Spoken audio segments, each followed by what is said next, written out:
Dear students, today we are going to studying about science and technology part second, chapter number 4 environmental management. विज्ञान भाग 2 मध्ये आपण आज चौथं प्रकरण अभ्यासणार आहोत पर्यावरणीय व्यवस्थापन. Last period we have already studied about ecosystem a review. Can you tell what is environment? Everything that is around a living organism is called environment. सजीवाच्या भोवतालची परिस्थिती जी आहे त्या परिस्थितीला आपण पर्यावरण असं म्हणतो. What is included in environment? Environment includes physical, chemical and other natural factors which surrounds the living organism. So students, today we are going to studying about relationship between environment and ecosystem. विद्यार्थी मित्रांनो, आज या ठिकाणी पर्यावरण आणि परिसंस्था यांच्यामधला संबंध आपण या ठिकाणी अभ्यासणार आहोत. Environment is a broad concept. पर्यावरण ही एक व्यापक संकल्पना आहे. Physical, chemical and biological factor affecting the living organism in any possible way is collectively called as environment. भौतिक, रासायनिक आणि जैविक घटक जे सजीवांवरती परिणाम करत असतात त्यांना एकत्र मिळून आपण पर्यावरण असं म्हणतो. इन शॉर्ट, थोडक्यात environment is the condition in surrounding. सभोवतालची परिस्थिती म्हणजे पर्यावरण. It includes many biotic, abiotic, natural and artificial factor. यामध्ये प्रामुख्याने जैविक, अजैविक, नैसर्गिक आणि मानवनिर्मित घटकांचा समावेश होत असतो. There are two main types of environment. पर्यावरणाचे प्रामुख्याने दोन प्रकार आहेत. One is natural environment and other is artificial environment. एक म्हणजे नैसर्गिक पर्यावरण आणि दुसरं म्हणजे मानवनिर्मित पर्यावरण. Natural environment consist of air, atmosphere, water, land, living organism etcetera. नैसर्गिक पर्यावरणामध्ये प्रामुख्याने हवा, वातावरण, पाणी, जमीन आणि सजीवांचा समावेश होत असतो. Continuous interactions occurs between biotic and abiotic factor. जैविक आणि अजैविक घटकांमध्ये सातत्याने आंतरक्रिया चालू असतात. Their interactions are very important. त्यांच्या आंतरक्रिया अत्यंत महत्त्वाच्या असतात. Artificial environment is also affecting the natural environment directly or indirectly. मानवनिर्मित पर्यावरणाचा देखील नैसर्गिक पर्यावरणावरती प्रत्यक्ष वा अप्रत्यक्ष असा परिणाम होत असतो. Basically environment consist of two basic factors. प्रामुख्याने पर्यावरणामध्ये दोन घटक असतात. One biotic factor and second abiotic factor. एक म्हणजे जैविक घटक आणि दुसरा अजैविक घटक. The science that deals with the study of interaction between biotic and abiotic factors of the environment is called as ecology. ज्या शास्त्रामध्ये जैविक आणि अजैविक घटकांच्या आंतरक्रियांचा अभ्यास केला जातो त्या शास्त्राला परिस्थितिकी असे म्हणतात. Basic functional unit used to study the ecology is called as ecosystem. परिस्थितिकीचा अभ्यास करण्यासाठी जे पायाभूत कार्यात्मक एकक वापरलं जातं त्यालाच आपण परिसंस्था असे म्हणतो. Environment consist of many ecosystem. पर्यावरणामध्ये प्रामुख्याने अनेक परिसंस्थांचा समावेश होत असतो. We have studied some ecosystem in earlier classes. पाठीमागील इयत्तांमध्ये आपण इकोसिस्टीम बद्दल अभ्यास केलेला आहे. A small pond is an ecosystem whereas earth is largest ecosystem.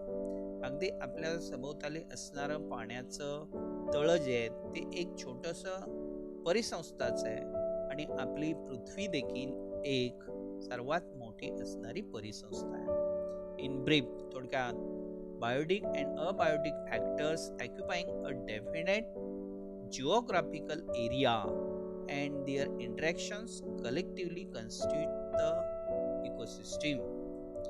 एखाद्या विशिष्ट भौगोलिक क्षेत्रामध्ये जैविक आणि अजैविक फॅक्टरमध्ये होणारी आंतरक्रियांचा समावेश हा इकोसिस्टीम मध्ये होतो. Which cycles are operated in environment, पर्यावरणामध्ये कोणकोणती चक्र असतात, and what is their importance, आणि त्यांचं महत्त्व काय. In environment there are biogeochemical cycle, पर्यावरणामध्ये जैव भू रासायनिक चक्रांचा समावेश होतो. These are of two types, त्याचे दोन प्रकार आहेत. One is gaseous cycle like nitrogen cycle and oxygen cycle et cetera, and second one is sedimentary cycles like phosphorus cycle. Importance of biogeochemical cycle.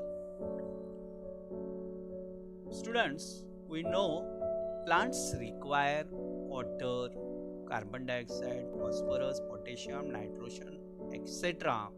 as nutrients, while animals require carbohydrates, proteins, fats, etc. as nutrients. विद्यार्थी मित्रांनो, आपल्याला माहिती आहे की वनस्पतींसाठी पाणी, carbon dioxide, phosphorus, potassium, nitrogen यासारख्या न्यूट्रिएंट्सची आवश्यकता असते, तर प्राण्यांसाठी कार्बोहायड्रेट्स, प्रोटीन्स आणि फॅट्स यासारख्या पोषण तत्वाची आवश्यकता असते.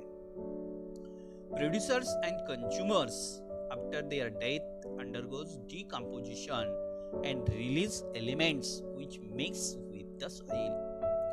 जेव्हा हे प्रोड्युसर आणि कंझ्युमर्स यांची डेथ होते, तेव्हा त्या ठिकाणी डिकम्पोजिशन होऊन त्यांच्यातून जे काही घटक बाहेर पडत असतात ते मातीमध्ये मिसळले जातात.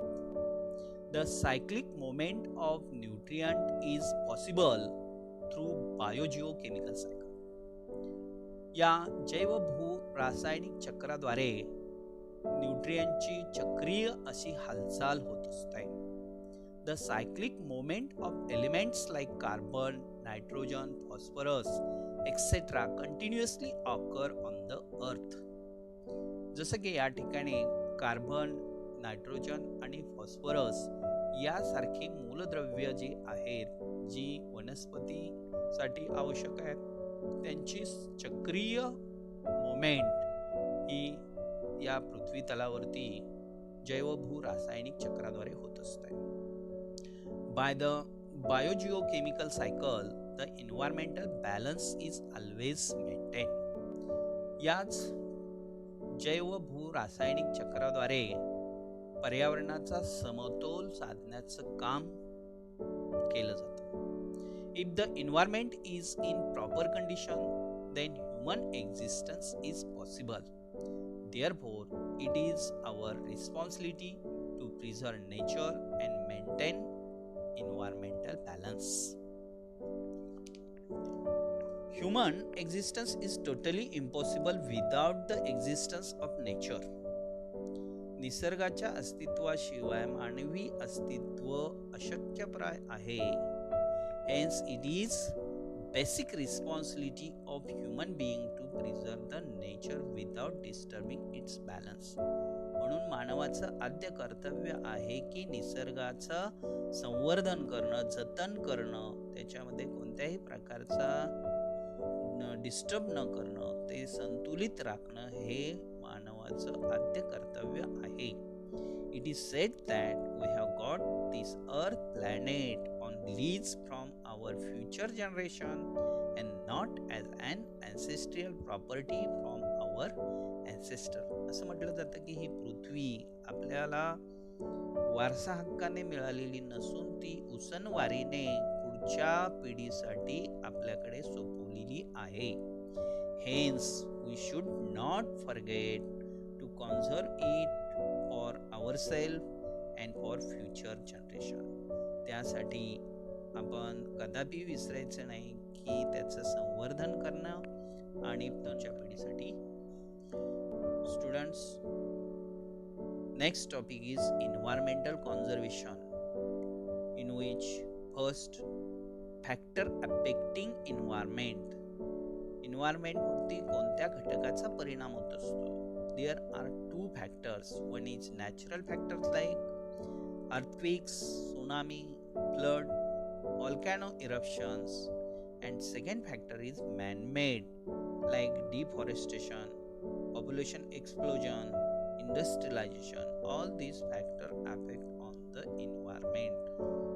This topic we learn like next class. We stop here.